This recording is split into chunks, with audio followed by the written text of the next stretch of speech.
What's up, court reporters? Welcome back to my channel. Well, to the surprise of absolutely no one, Amber Portwood's engagement to Gary Wayt has officially been called off. Shout out to Us Weekly magazine for the inside scoop, because guess what?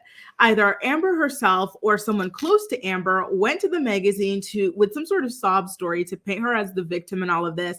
And of course, I am going to be going through it with you line by line, bar for bar. So in case you were not privy to like the shocking news when it broke, but Amber's fiance of a couple days, Gary Wayt, went missing earlier this month. Like, there was an official police report and everything. Like, they were calling for him. He crossed state lines and he was still considered a missing person. It was a huge ordeal. And it turns out that this man just did the most epic form of ghosting that I have ever heard of. And he didn't just disappear or anything like that, the way that Amber wanted us to believe. She also, when she called into LB's YouTube channel, she claimed that they were having issues with their engagement and their relationship because she tried to make it seem like his parents were prejudiced against her because she was white and they were Vietnamese. And I'm just putting quotation marks everywhere because it is such BS that she was peddling. I was like, girl, no. I'm pretty sure they just don't like the fact that you have a reputation and a criminal record of beating the brakes off of all of your men, okay? Like, one of them, you punched him in the ear, you tried to kick him down the stairs. The other man, you went at him while he was holding your child with a machete. So obviously his parents did not want anything to do with you for that reason. Don't try to bring race into this, Miss Thang, because you and I both know that that was not the case, all right? Hopefully she didn't go wedding dress shopping the way she did when she was engaged to Matt serial breeder Bayer, because wow, how shocking. I don't think she even had the time to go wedding dress shopping, to be honest with you guys, because this engagement literally only lasted a couple of days. So like I said, Us Weekly magazine has the scoop on what actually went down in this situation, and let's just go over the story together, shall we? Because it's going to be very obvious to you guys that the source is either Amber herself or someone connected to her, perhaps her cousin. What's the name of her cousin? Crystal or something like that. Let's get into it, okay? So blah. Here we go. They've decided that it's over between them and their engagement is off. They have too much to overcome to move forward together. Girl, like, do you need to overcome anything at this point? Like, the man ghosted you. There's nothing to overcome. Like, he's opted out of this relationship. But I digress. According to the source or insider, Amber got some closure from the relationship and Gary did not ghost her. All right. Quote, Amber took off the engagement ring and it's the best thing. She is sad and she cares about him, but she's willing to see that he is not the right guy for her. She wants to be with someone who accepts her fully. Yeah, accepts her fist, accepts her machete, which hopefully nobody does, because come on, girl. That is not how you have a healthy relationship. All right. So let's get into the family tension. Again, Amber wanted to claim that it was racial tension, but here's the real tea that her source spilled. So maybe it wasn't Amber herself, actually, who went to Us Weekly. Quote, Gary's family was looking her up online and looking at her past, and not everything they saw online was true. Please. And it was hard for Amber because she's been trying so hard to move past it and move forward. So if this source was from Gary's side, they would have said, his family looked her up online and they saw that she was clocking, she was uppercutting, she was slashing people, she was punching people, she was kicking people. And they decided that, like, you know, their son should not be involved with a violent, you know, repeat domestic abuser, right? But because it's coming from Amber's camp, it's, you know what, they looked her up online and like they found so many untrue things, you know, like including deep fake video footage of her beating people. Like how could they do this? You know, they saw all these mugshots that were like photoshopped by haters. Like, it is just so fake. There's no responsibility at all being taken here. And that's how you know that Amber never actually changed as a person, right? The self-victimization, please keep it. Yeah, I hope y'all don't go reading my palms, by the way. I hope I don't have palm readers in here. While it is a very difficult time for Portwood, the source notes that she is a strong person. Oh, we know, we've seen her fists up. and it's going to be okay. We know there's always another, sucker ready to hitch their tail to this broke down wagon. So now let's talk about how the man ghosted her. They were spending several days in the Smoky Mountains, and Gary on Sunday, June 9th, they had a conversation that turned emotional. Wink, wink. Gary left in the car without her, and in the process, he left his cell phone behind.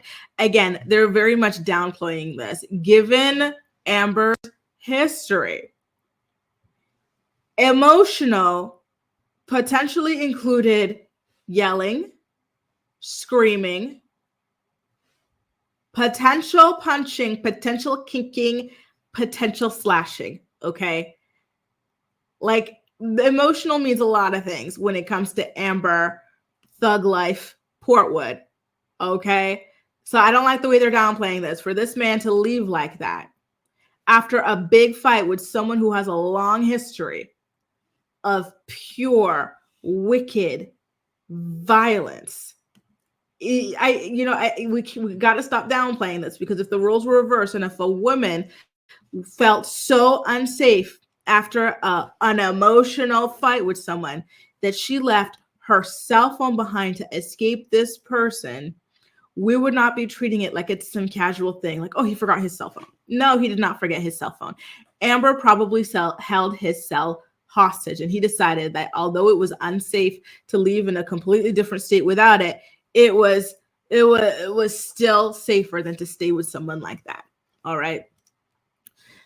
Now, according to the source, Amber was beside herself, worried sick about him. She was worried about it hitting the news, and everyone talking about how she still has not changed, and how, she's still such a volatile person that someone felt so unsafe they had to go out quickly, so suddenly like this, without their phone, in a place that they have never been to before. Anyway, so they go to sanitize this entire story, but trust and believe this is another case of Amber Portwood and her wicked, wicked, wicked temper biting her in the butt and ending yet another one of her relationships. All I gotta say is congratulations to you, Gary, for making it out of this relationship. It must not have been easy. We have seen Amber at work. We have heard Amber at work. And I just know that it has got to be absolutely terrifying. And like, you did what you had to do to get away from that. And I commend you in every sense of the word, for keeping yourself safe. And listen, what's done in the dark will always come to light. I'm sure one day either Gary or someone close to Gary or someone close to Amber is going to come out with more detailed information about what really was going on in that relationship. Remember when we heard that Amber went and did an interview, it was weird that her fiance was missing. People thought just something happened to him. Instead of trying to help find him and all that, she went on that live and immediately painted herself as the victim, and to say that, no, I had nothing to do with this. Like, I don't know. That was very, very sus. That was her first inkling. Hey, is this thing on? I have nothing to do with this disappearance. Girl, who said you had anything to do with this disappearance? Why do you have such a guilty conscience? And then she was like, oh, I never touched him. Girl. All right, listen. We all said you touched it, just based off your track record and everything like that. But she's like, yeah, look how big he is. Girl, you've dated much bigger in the past.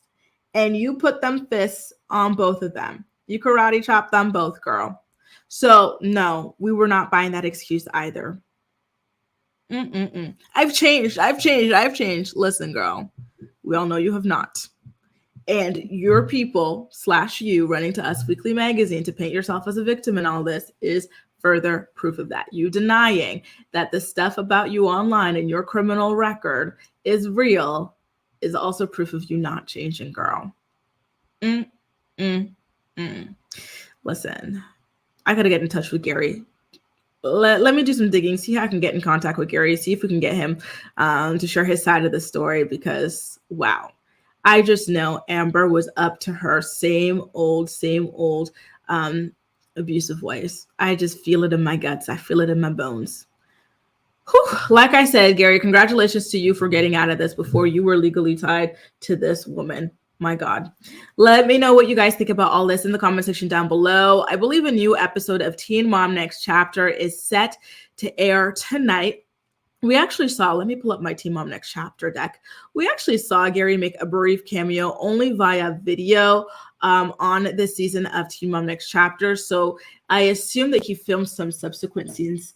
And so perhaps we will be able to see him in tonight's episode, next week's episode. I don't know when, but just an FYI, you guys, let's keep an eye out for him on that. Okay, you guys, let me know what you think about all this. And did you also notice how biased this source was and how obvious it was that this source was from Amber Portwood's camp? Let me know all of your thoughts, opinions in the comment section down below. And as usual, we'll chat. That's all for now. Thank you so much for watching, and I'll see you next time. Bye, guys.